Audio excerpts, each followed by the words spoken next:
ವೀಕ್ಷಕರೆಲ್ಲರಿಗೂ ನಮ್ಮ ವಾಹಿನಿಯ ದೈನಿಕ ರಾಶಿ ಫಲ ವಿಶೇಷ ಕಾರ್ಯಕ್ರಮಕ್ಕೆ ಸ್ವಾಗತ. ಇವತ್ತಿನ ಈ ವಿಡಿಯೋದಲ್ಲಿ ನಾವು ವರ್ಷ 2026 ರ ಜೂನ್ ತಿಂಗಳಿನ 17 ಮತ್ತು 18ನೇ ತಾರೀಕಿನ ದಿನಗಳ ಕುಂಭ ರಾಶಿಯ ದೈನಿಕ ಫಲಗಳನ್ನು ತಿಳಿದುಕೊಳ್ಳಲಿದ್ದು, ಇಲ್ಲಿ ಈ ದಿನಗಳು ಕುಂಭ ರಾಶಿಯ ಜಾತಕದವರ ಪಾಲಿಗೆ ಹೇಗೆ ಸಾಬೀತಾಗಲಿವೆ ಅನ್ನೋದೆಲ್ಲವನ್ನ ಇಲ್ಲಿ ವಿಸ್ತಾರ ರೂಪದಲ್ಲಿ ಅರಿತುಕೊಳ್ಳೋಣ. ನಿಮ್ಮ ಜೀವನದಲ್ಲಿಯೂ ಏನಾದರೂ ಸಮಸ್ಯೆಗಳು ಬಾಧಿಸುತ್ತಲಿದ್ದರೆ ಈ ಕೂಡಲೇ ಸ್ಕ್ರೀನ್ ಮೇಲೆ ಕಾಣ್ತಿರುವ ನಮ್ಮ ಗುರೂಜಿ ನಂಬರ್ಗೆ ಕರೆ ಮಾಡಿ ಶೀಘ್ರವೇ ಶಾಶ್ವತ ಪರಿಹಾರ ಕಂಡುಕೊಳ್ಳಿ. ವೀಕ್ಷಕರೇ, ಜೂನ್ ತಿಂಗಳಿನ 17ನೇ ತಾರೀಕಿನ ದಿನವು ಬುಧವಾರದ ದಿನವಾಗಿರಲಿದ್ದು, ಇಲ್ಲಿ ಜ್ಯೇಷ್ಠ ಮಾಸದ ಶುಕ್ಲ ಪಕ್ಷದ ತೃತೀಯ ತಿಥಿ ಇರಲಿದೆ. ಹಾಗೆ ಈ ದಿನದಂದು ಪುನರ್ವಸು ನಕ್ಷತ್ರದ ಗೋಚರದ ಜತೆಗೆ ಧ್ರುವ ಹೆಸರಿನ ಯೋಗವಿರಲಿದೆ. ಚಂದ್ರದೇವನು ಈ ದಿನದಂದು ಭಾಗಶಃ ಕರ್ಕ ರಾಶಿಯಲ್ಲಿ ಗೋಚರಿಸಲಿದ್ದಾನೆ. ಇಲ್ಲಿ ಸೂರ್ಯದೇವನು ಮಿಥುನ ರಾಶಿಯಲ್ಲಿ ವಿರಾಜಮಾನನಾಗಿರಲಿದ್ದಾನೆ. ಈ ದಿನದಂದು ಯಾವುದೇ ಅಭಿಜಿತ ಮುಹೂರ್ತವಿರುವುದಿಲ್ಲ.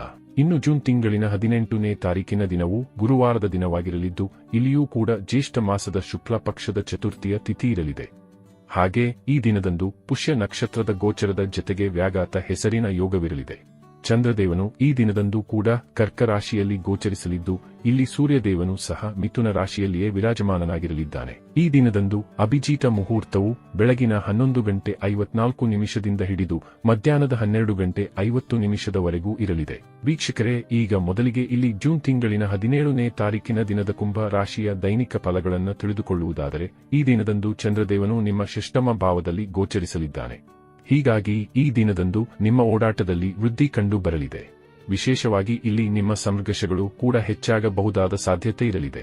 ಇಲ್ಲಿ ನಿಮ್ಮ ಸ್ವಭಾವದಲ್ಲಿಯೂ ಪರಿವರ್ತನೆ ಕಂಡು ಬರಲಿದ್ದು, ಸ್ವಭಾವದಲ್ಲಿ ಕಿರಿಕಿರಿಯ ಅನುಭೂತಿ ಉಂಟಾಗಲಿದೆ. ಅಲ್ಲದೆ ಈ ದಿನದಂದು ನೀವು ಜಗಳ ಕದನದಂತಹ ವಿಷಯದಲ್ಲಿ ತತ್ಪರರಾಗಿಯೂ ಕಂಡು ಬರಬಹುದಾದ ಸಾಧ್ಯತೆ ಇರಲಿದೆ.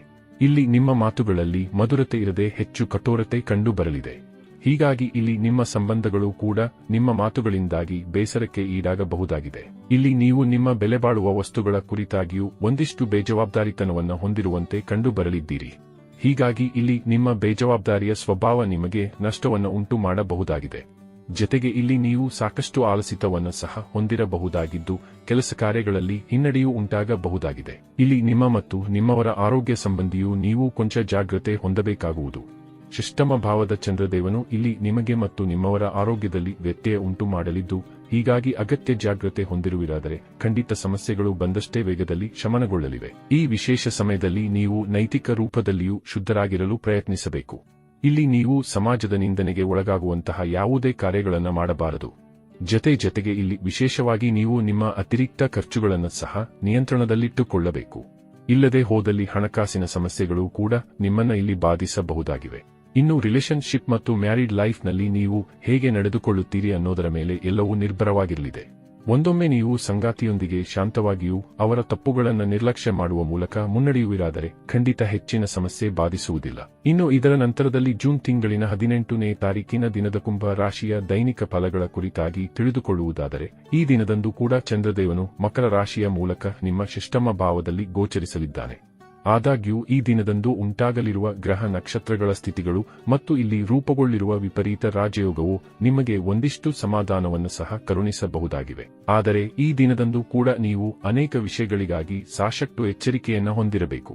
ವಿಶೇಷವಾಗಿ ಈ ದಿನದಂದು ಕೂಡ ನೀವು ಹೂಡಿಕೆ ಮತ್ತು ಪರಿವರ್ತನೆಯನ್ನ ದೂರವಿರಬೇಕು. ಜತೆಗೆ ಈ ದಿನದಂದು ಕೂಡ ನೀವು ನಿಮ್ಮ ಕ್ರೋಧದ ಮೇಲೆ ನಿಯಂತ್ರಣವನ್ನು ಹೊಂದಿರಬೇಕು. ಇಲ್ಲಿ ಜಗಳ ಕದನದಂತಹ ಸ್ಥಿತಿಯಿಂದಲೂ ನೀವು ದೂರವನ್ನ ಕಾಯ್ದುಕೊಳ್ಳಬೇಕು. ವಿಶೇಷವಾಗಿ ಎಲ್ಲಿಯೇ ವಾಗ್ವಾದಗಳು ನೆರವೇರುತ್ತವೆ ಎಂದಾದರೆ ಆ ಸ್ಥಿತಿಯಿಂದ ಹೊರಬರಲು ಪ್ರಯತ್ನಿಸಬೇಕು.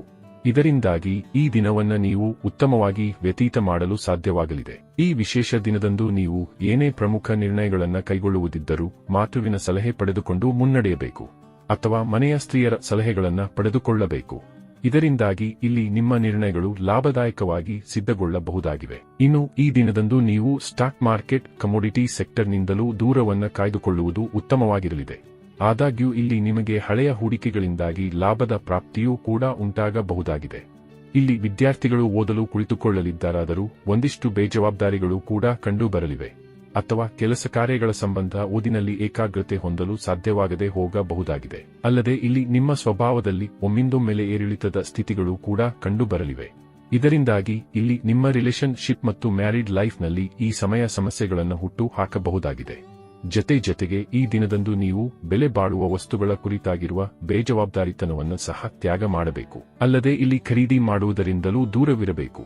ಇಲ್ಲಿ ನಿಮ್ಮ ವಸ್ತುಗಳ ಕುರಿತಾಗಿರುವ ಬೇಜವಾಬ್ದಾರಿತನವು ಮುಂದೆ ನಿಮಗೆ ಪಶ್ಚಾತ್ತಾಪವನ್ನು ಸಹ ಉಂಟು ಮಾಡಬಹುದಾಗಿದೆ. ಒಟ್ಟಾರೆಯಾಗಿ ಇಲ್ಲಿ ಈ 2 ದಿನಗಳು ನಿಮ್ಮ ಪಾಲಿಗೆ ಲಾಭದಾಯಕವಾಗಿ ಸಾಬೀತಾಗಲಿದ್ದು ತಪ್ಪದೇ ಈ ಸಮಯದ ಸದುಪಯೋಗ ಪಡೆದುಕೊಂಡು ಮುನ್ನಡೆಯಬೇಕು. ವೀಕ್ಷಕರೇ, ಇದು ಈ 2 ದಿನಗಳ ಕುಂಭ ರಾಶಿಯ ದೈನಿಕ ಫಲಗಳ ಸಂಪೂರ್ಣ ಮಾಹಿತಿ. ಈ ಮಾಹಿತಿ ನಿಮಗೆ ಇಷ್ಟವಾದರೆ ವಿಡಿಯೋವನ್ನು ಲೈಕ್ ಮತ್ತು ಶೇರ್ ಮಾಡಿ. ಹಾಗೆ ಚಾನೆಲ್ ಸಬ್ಸ್ಕ್ರೈಬ್ ಮಾಡುವುದರೊಂದಿಗೆ ನಿರಂತರ ವಿಡಿಯೋ ಅಪ್ಡೇಟ್ಸ್ಗಳಿಗಾಗಿ ತಪ್ಪದೇ ಪಕ್ಕದ ಬೆಲ್ ಐಕಾನ್ ಬಟನ್ ಕೂಡ ಕ್ಲಿಕ್ ಮಾಡಿ.